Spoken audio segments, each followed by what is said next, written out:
this next one.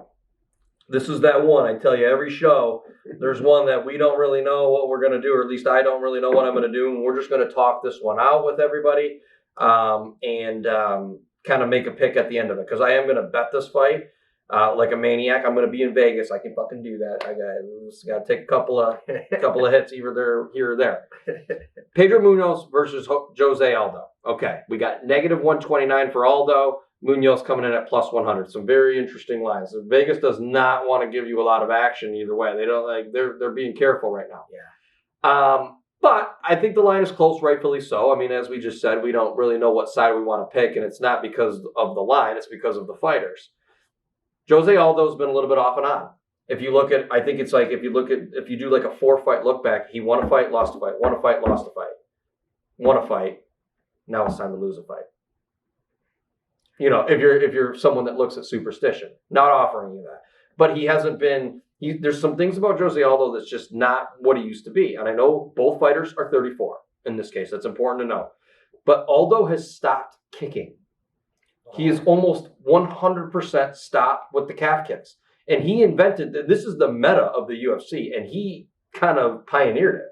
But he almost doesn't do it at all. And he used to break people's legs with it. Yeah, now it's popular and he's getting away from it. Well, he's gotten away from it for a while, but it's weird. But why? You know, like that. You have to ask why. Maybe he was seeing those. Maybe he was seeing some injuries in his legs, and he's seeing these legs getting broke when they're kicking those low kicks and on the legs. Doesn't want to take a chance. You got 4 major fighters getting leg breaks in the last few years. I mean, but why do I bring this up? Because it's the meta, and because Aldo is still the best at it. He's still capable of doing it, in my opinion. And I always hate to bet against Aldo because I know the time that I do it is the time that he's just going to fucking show up and absolutely blast that lead leg, and I'm going to be like, shit. Now, Pedro Munhoz. Okay. Again, this guy is a dog out there. You know, this is going to be a side note. This is going to be an absolute firefight. Yeah. And Munhoz, this guy has a very, very, very good chin. If you look at the Cody Garbrandt fight, where they got in an absolute firefight that he came out the other side on. Now, say what you will about Garbrandt. He hasn't been, he hasn't had the best, 1.5 year, 2 year look back himself. But he can swing. But he can swing. He can hit very hard, and firefights are exactly, I almost said fire farts. Fire farts? Firefights are exactly what he wants to get in with you. And Munhoz stood in there, bit down on his mouth guard, and took it and came out the other side and won the exchange. Right.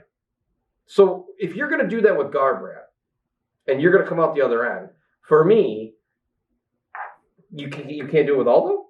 You know what I mean? Like where does Aldo win? He's bigger, he's stronger, but I do think that Pedro Munhoz has a lot more in his arsenal. He will leg kick you. He will high kick you. I mean, Aldo's almost taken the kick right out of his arsenal. Yeah. When you see that, I mean, he's a great boxer. He's a great boxer though.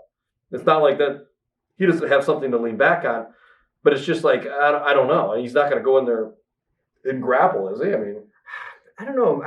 He doesn't seem like a grappler. He just wants to box, it seems like, right? I don't know. I would pick Munhoz hands down without hesitation if I don't see that Frankie Edgar loss 1 year ago. Frankie Edgar loss. I mean, Frankie Edgar's a smaller fighter in that weight class, and he's reaching the end of his career. How did he beat him? I mean, it kind of comes down to the same things that we've talked about on previous fights, though. Frankie Edgar is known for having a good gas tank, so if you don't put him to sleep, he's going to be a dog. He's going to walk you down. He's going to be completely in your face. He's going to, you know what I mean? And to me, it's just these things can happen. I get what you're saying, but top talent in that weight class are putting him away. When he just got knocked out. It doesn't look good right now if you're looking at the recency of what just happened to Edgar. And then maybe you look at the recency of what just happened to Sandhagen. Yeah. But I don't know. I don't know if that's enough to get me off of Munhoz. I think I'm going to go with Munhoz on this one. Yeah, it's a hard one to say. I think we're going to be split on this one, too. I think I talked myself into Aldo. I'm going to go with Aldo on this one. All right. Split decision.